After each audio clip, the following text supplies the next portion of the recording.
Bonjour, Claire de Vlemings, coach pour personnes autistes Asperger.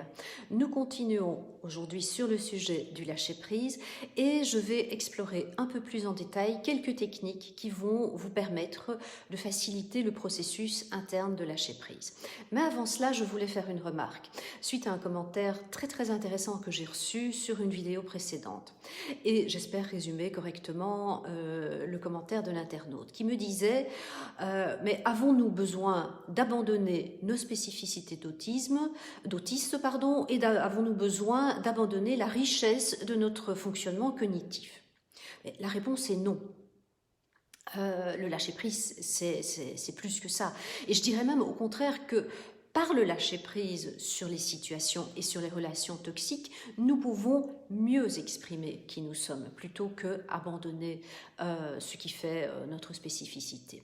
Voilà, ceci étant dit, aujourd'hui, je voudrais vous présenter 3 moyens par lesquels vous pouvez apprendre à lâcher prise. Le premier moyen, c'est d'utiliser notre créativité.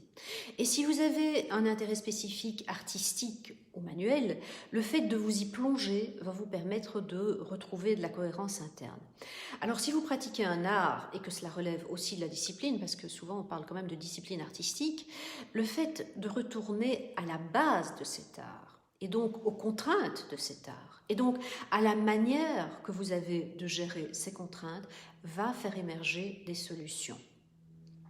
Parce que d'autres zones du cerveau vont être activées et la pratique de votre intérêt spécifique aura aussi un effet apaisant sur votre mental.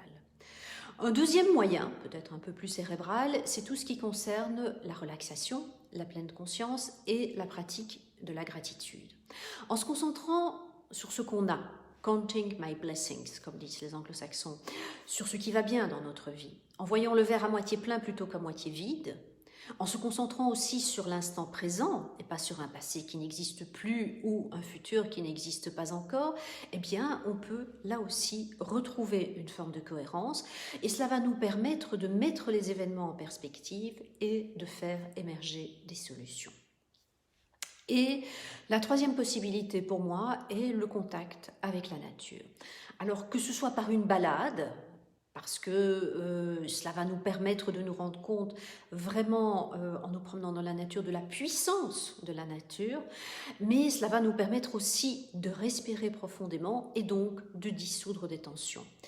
Ou, deuxième possibilité, que ce soit par le contact avec un animal. Parce que comme vous savez, les animaux vivent dans le présent et ils ne connaissent pas le jugement de valeur. Donc, ils vont là aussi nous permettre de nous apaiser.